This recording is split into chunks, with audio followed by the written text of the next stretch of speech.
Every new beginning comes from some other beginning's end.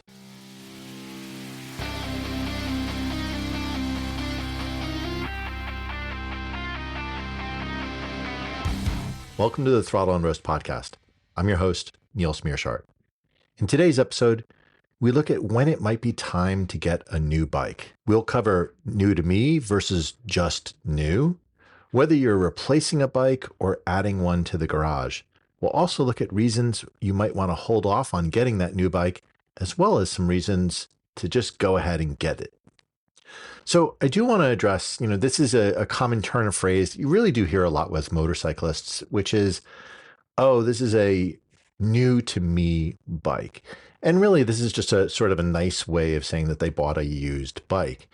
In a lot of ways, though, this is still that new to me is really the essence of why someone gets excited about it, because it is still that new experience. It's going to be a different variety than what you had with your previous bike, or if you're adding one to the garage. And this new to me still can be a very powerful motivation for you. It doesn't always have to be a brand new, never used motorcycle. And I think this is an important thing for people to really think of, as you can really be able to stretch your dollar if you're getting some used bikes at points, because they're not going to be as expensive as a brand new bike. One of the things I love about motorcycles in general is that if you compare it to, let's say, cars, they're significantly cheaper than a car would be, even for a very expensive motorcycle. You can get away with having a few motorcycles and still spend less than you would on, let's say, a single car, and even, quite frankly, a very boring single car. So this getting that new bike versus even a new to me bike still is a way that you can actually have a variety. And if we think of this replacing a bike versus adding to the garage, some riders will have only a single bike at one time. The desire to kind of have something new, to try something else out, is going to be probably a little bit stronger with them than someone who has a couple of different bikes in the garage that they can choose from. And so that replacing a bike is really almost an interchange of that experience that you had with your previous bike into a new experience. And it's going to be very exciting. There's going to be all sorts of new activities to it. Whereas when you're adding a bike to the garage, it's not that you're giving up something that you had before. You're really augmenting your garage.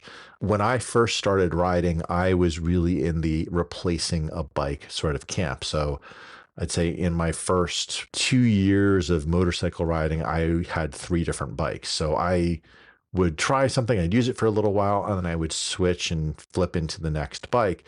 And that gave me a good ability to try out a couple different things to really see which kind of motorcycle resonated with me personally.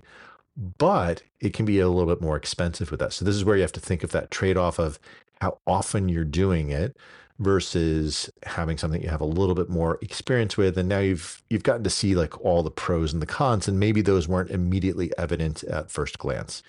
In more recent years, I had switched to a little bit more of adding to the garage, which, people always say in a bit tongue in cheek of that, the ideal number of bikes is N+1, where N is the number of bikes you currently own.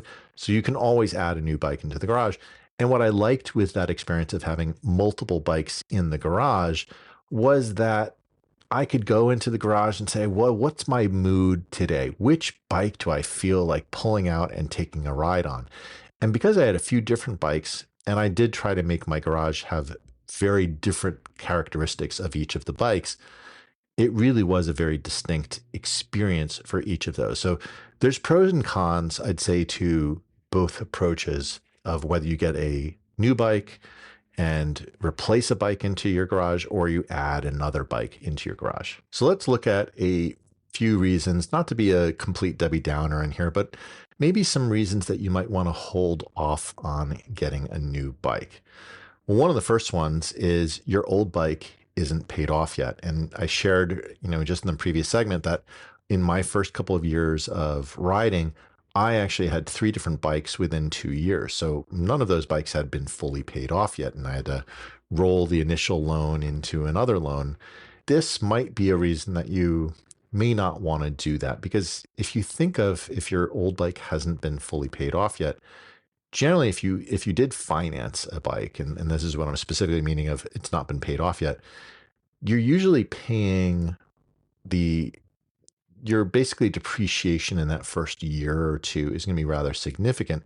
So the amount of money that you're going to get on a trade in or on a sale is going to be probably less than what you still owe on the bike. And so it's very possible that you may owe more money on the bike than you would get for selling it. So you're going to actually pay not just for the new bike, but you're going to pay for what you still owe on the old bike. And this might be a reason why you may not want to get that new bike quite yet. The other thing is that even if you ignore how much you still owe on the bike, a trade in, as opposed to, let's say, a private sale, usually trade ins, you're not going to get as much money in return for the bike as you would if you sold it individually. Now, the trade off, of course, is doing a private sale. Maybe it's a little bit more time intensive. Maybe it takes a little longer to find a buyer. You have all sorts of other worries about, hey, is this person going to run off and steal my bike when they want to try it out for a test ride? So there's all sorts of concerns with a private sale versus the ease of a trade in, but you do effectively pay for that convenience when you do that trade in. So you may want to hold off on buying a new bike if that bike is not paid off and you have the trade in effect, if you will. The other thing, and certainly this is probably a little bit more geared towards the US market, but interest rates are really high right now. And so if you were looking to finance your bike, you could end up paying a lot more for it rather than just saving up for that bike for another year, 2 years, whatever it ends up being. So you didn't have to pay the interest on the full balance of the bike, but you were able to pay for the bike either completely out of pocket or reduce how much of a loan that you would need to take on that bike. So you may want to consider that, especially with how high interest rates have been. We've been in some ways very fortunate with purchasing motorcycles in the past, I'd say 10 to 15 years. Interest rates, at least the bank rate, have been near zero. Some of these bikes had like minimal interest rates that you would do onto there. And sometimes it actually was more cost effective to take out the loan and pay that out over time because the money you were earning in the bank was greater. So when I got my R18, for example, BMW offered a 0.9% financing on it. Meanwhile, I'm getting 3-4% interest by keeping the money in the bank. So it was cheaper for me to do a loan on that bike than if I had simply paid it off outright. So I think over the entire time of that bike, the loan is going to cost me a few $100s. So who cares at that point? It's not really a big deal. Whereas if that was 5, 6, 7, 8% interest, very different equation. And you really have to think of how much you're going to pay for that bike by buying it when you have very high interest rates, especially if you're financing it in its entirety with nothing down. Now, the other one, it becomes a little bit more of a practical manner. And, while there is a bit of the tongue in the cheek of saying, oh, it's M+1 is the ideal number of bikes, you might find that you get to a certain point in your motorcycle career of owning bikes where maybe you've got a few too many bikes in the garage, and it may even be hard to get to each of those bikes. And, I joked with my wife when we were buying our house that I was really looking for a garage, and most of them come with a house attached. And I measured garage space in bikes, so not cars. So people will say, oh, it's a 1-car, 2-car, 3-car garage. And I say, oh, no, this is actually a 12 bike garage.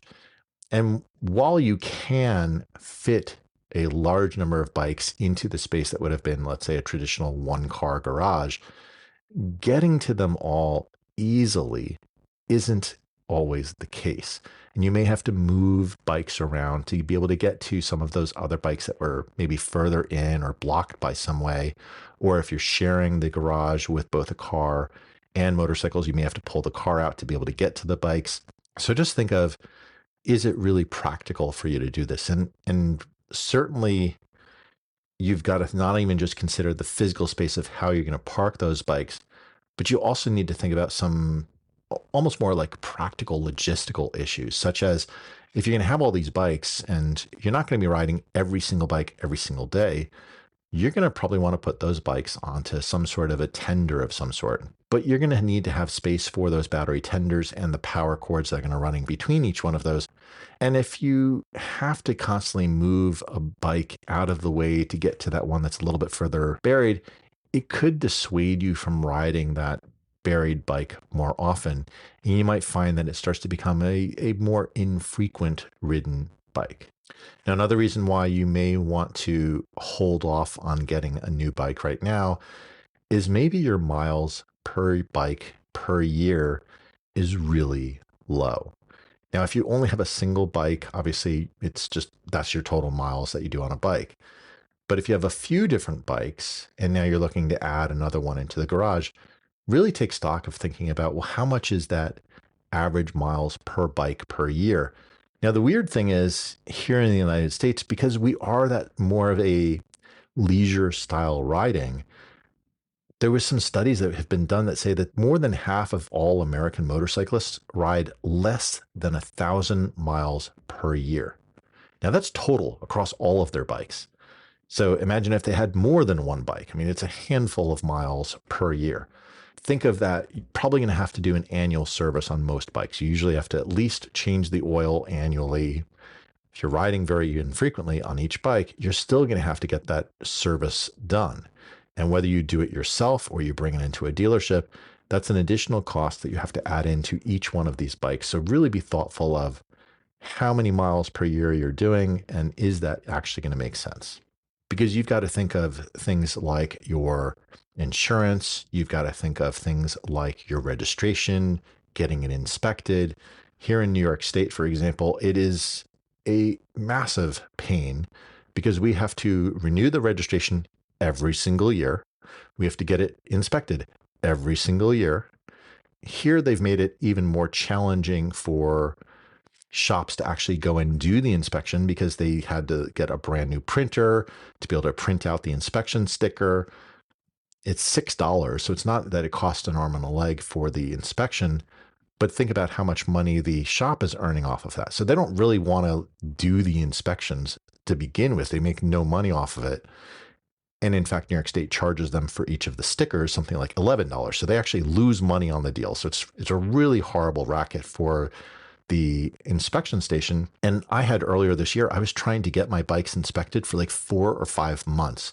And I would go by to the local place and say, hey, can you do an inspection? Nope, not today. Can't. Too busy. Nope, can't do it now. So it literally was impossible to get the bike inspected. And if you have insurance, certainly if it's financed, most insurance companies will require full coverage. This can add up very, very quickly. And especially if you have a bike that has a high value or it's commonly crashed, sport bikes would be a great example of that. Your costs for this can be very, very high. And then the last one that I'll say of why you may want to hold off on buying a new bike is that new bikes can be very expensive. Harley Davidson motorcycles are on average $30,000. That's pretty much more expensive than what you can get some cars for. So it's a very, very expensive thing. And if you are riding that bike infrequently and it's such an expense and you add in all those other things of your registration, your insurance, your inspections, the annual maintenance, it could become very cost prohibitive to get that new bike. If you're adding a bike to the garage, that's going to be maybe a big thing to hold back. But let's be honest. You didn't start listening to this episode because you wanted me to talk you out of getting a new bike. You probably are trying to find some reasons that will validate why you should go and buy a new bike. And there's plenty of them that are out there. One of the biggest ones, and especially if you are a one bike at a time kind of a rider, well, if you're feeling bored with your current ride, this might be a reason to kind of do it. And as I shared, I've done this quite a lot in my early riding career. I had 3 different bikes inside of the first 2 years. And while I'd say in your early riding tenure, this is good because you don't know necessarily what kind of bike you really want. You're going to try a couple different things out. Maybe you're getting into a little bit more performance, especially in countries that have graduated licensing, like in Europe. Maybe you start off with a small engine capacity motorcycle. You've gotten a little bit further along. Now you want to bump up. That's going to make sense that you're going to maybe feel a little bored with your current ride. The other thing is, what if you wanted to try a new segment of motorcycling? So if all you've ridden were cruisers, and you keep hearing about these adventure bikes that everyone's so excited about, and they're now the most popular bike out there, maybe you want to try that out. Maybe you want to see what that is like and really get an experience for seeing that type of a bike. Or maybe you want to try a different engine configuration. Maybe you only had V twins and you wanted to try a parallel twin or a boxer twin or an inline four or an inline six even. There's all sorts of different engine configurations that could be making it a little bit more interesting. And certainly we talked about if, hey, maybe you have a different engine capacity, but maybe you also want more power. Maybe you've had that more moderate or modest, let's say, powered bike, and you're really hankering to get that sport bike. You want to just be able to accelerate in an instant, and you want that more power. So this can be something that is a really powerful draw for why you might want to go and get that new bike. The other reason that it might be really good for this is maybe this is a bike that you've been dreaming about for years. You absolutely want to have this bike. It's something you've been thinking of all the time, and you've just been counting the days until you can actually make it happen. All these ones that I'm talking about now, these are really fundamentally, they come down to it's an emotional reason why you want to get that new bike. And let's be honest, we are passionate about our bikes. As a consequence, there is a strong amount of emotion that's tied up into our definition of who we are as individual riders, why we like a particular bike. All of these emotions are very, very powerful. And of course, another great emotional reason for why you might want to get that new bike is almost the cliche of keeping up with the Joneses or bragging rights. It's you want to be able to show off to your friends, hey, look at this new bike that I got, and be excited by that. And you can't dismiss that as having a impact or a power onto you of why you're excited. And as fellow motorcyclists, we have an excitement for one of our friends who has gotten that new bike. We do celebrate it with them. We take pictures with them with their new bike. It's a community event. And this is why we may be more motivated to get that bike. And of course, when one of your riding buddies gets a new bike, it might make you want to get a new bike. So there is that aspect of you are influenced by the people that you ride with and hang out with, and maybe you want to get that new bike just for that purely emotional reason.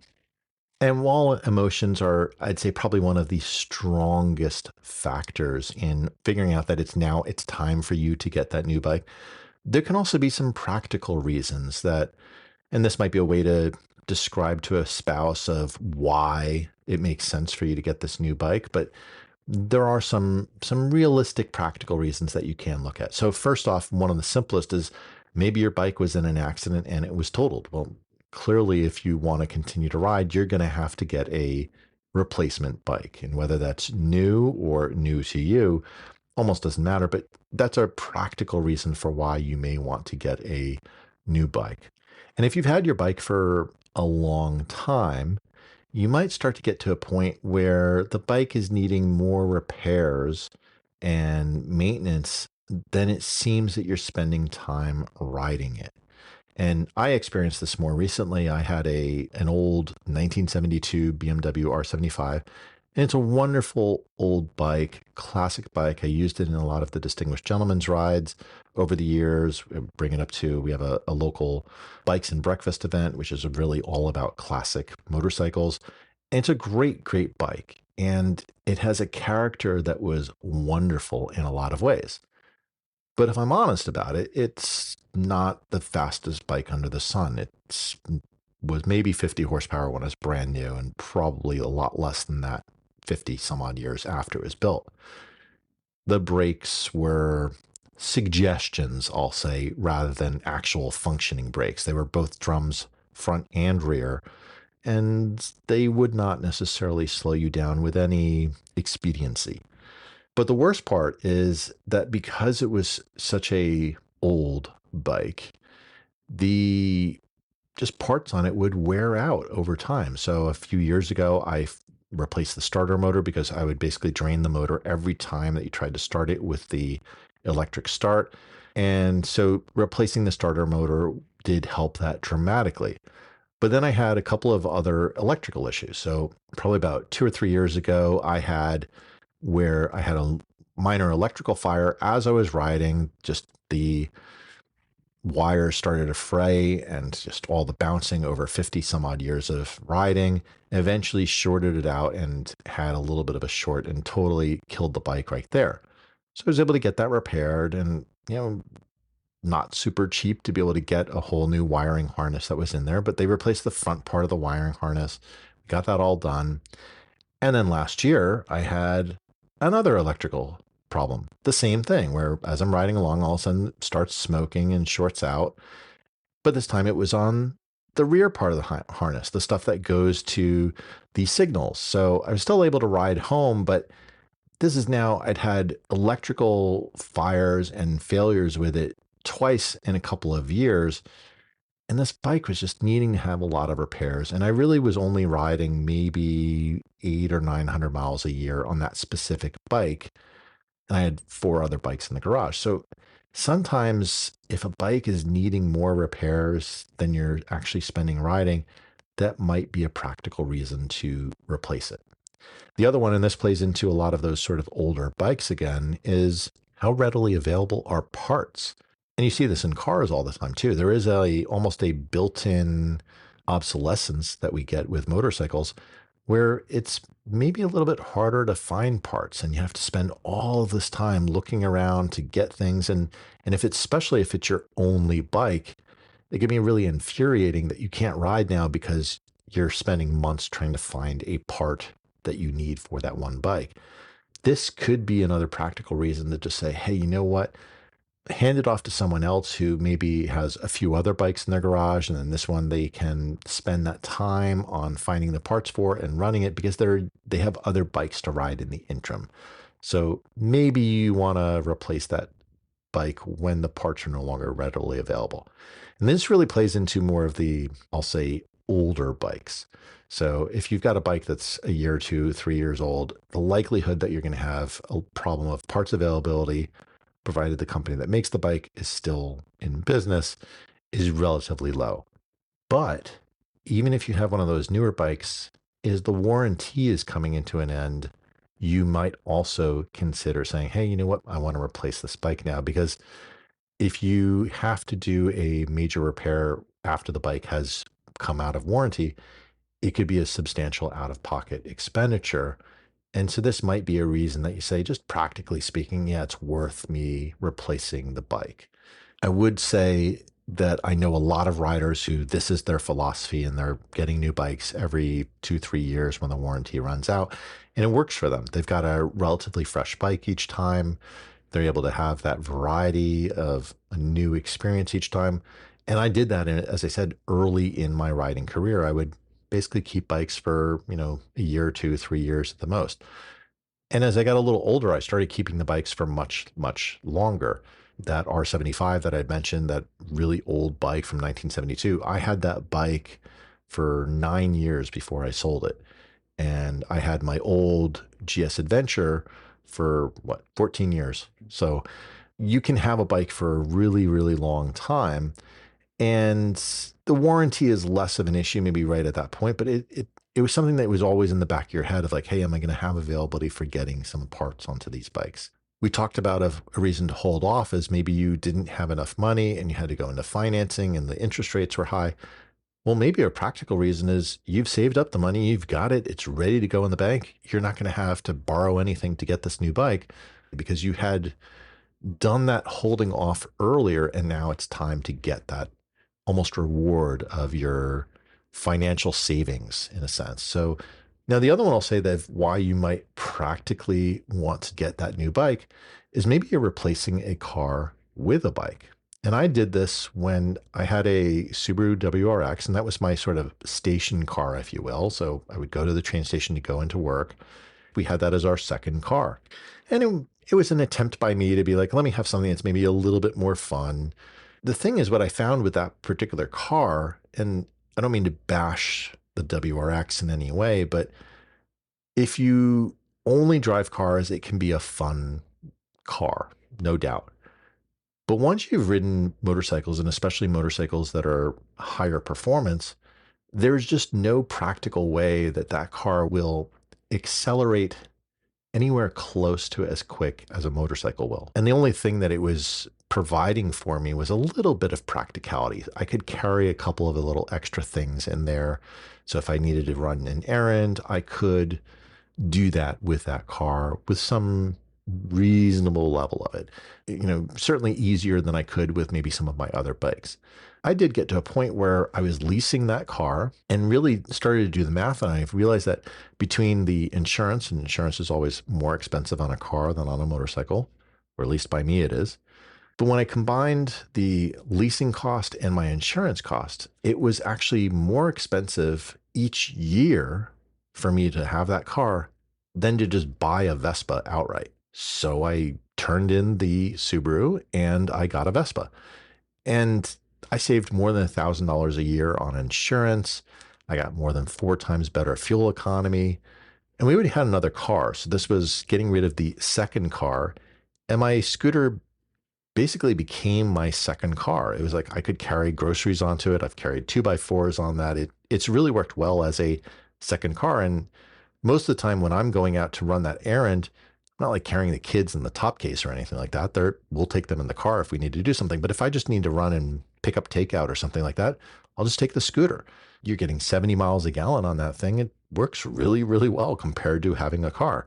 And I was commuting to and from New York City. I would pop on an Aerostitch over my dress clothes, go to the train station, pop the Aerostitch into the underseat storage, put the helmet into the top case, and get onto the train. And no one knew the better that I had ridden a motorcycle to get to the train station. So it can be a way that you can have a practical manner of saying, hey, I'm going to replace a car or a second car, let's say, with a bike.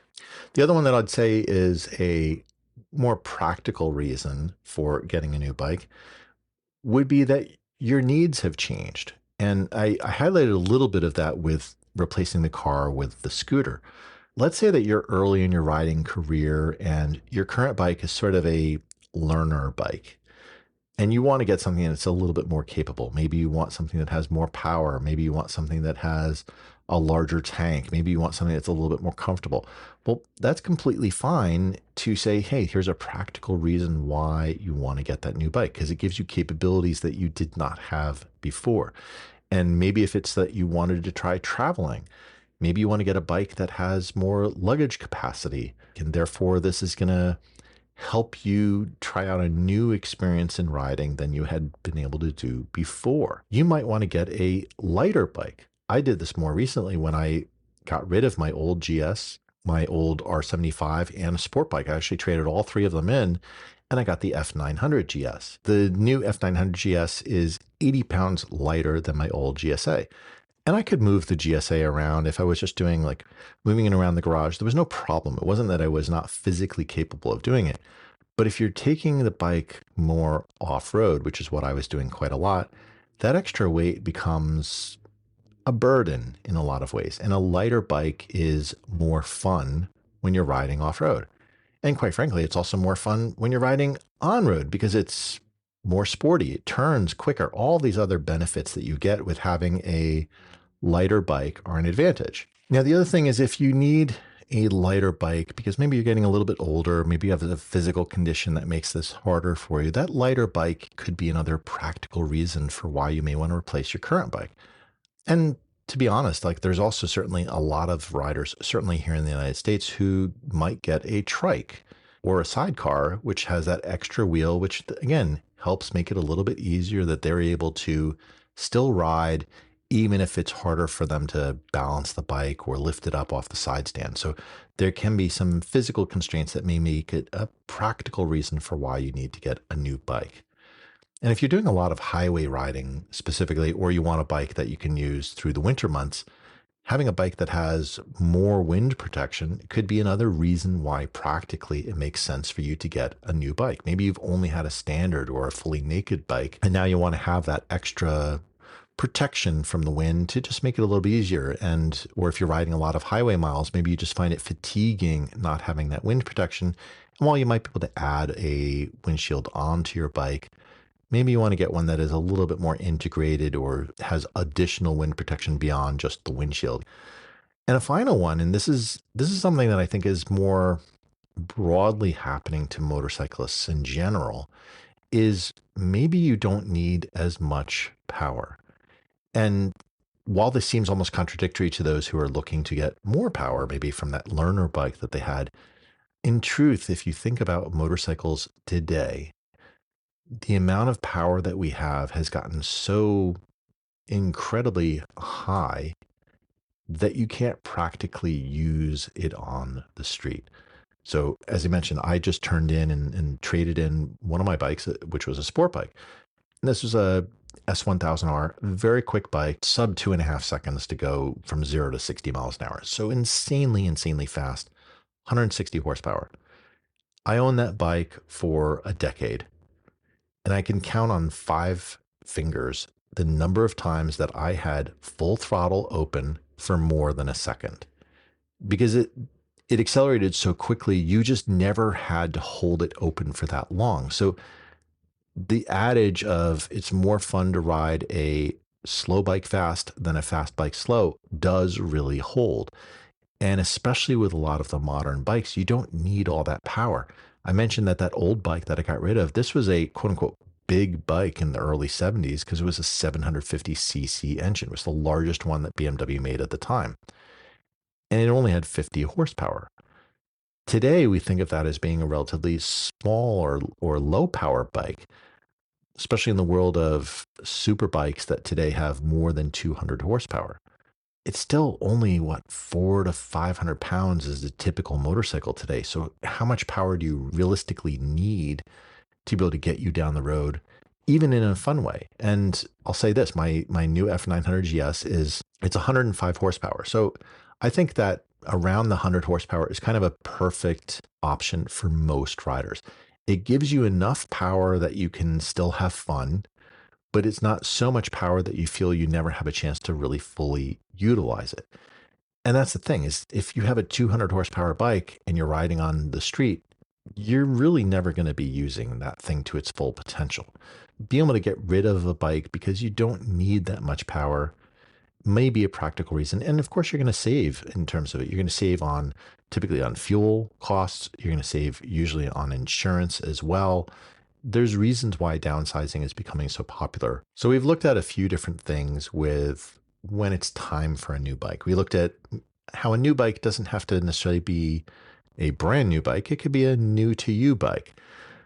We also looked at the difference between replacing a bike or adding one into the garage, that N+1 scenario. And finally, we looked at both sides of the question, why it might not be a good idea to get a bike and why it may be the perfect time to get a new bike. So my question to you is, what drives you to want a new bike? Share your thoughts through the text the show link in the show notes or leave us a voicemail at throttleandroast.com/voicemail. Thanks for listening. I'll talk to you next week.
Hey, if you enjoyed this episode, please tell a friend about the show.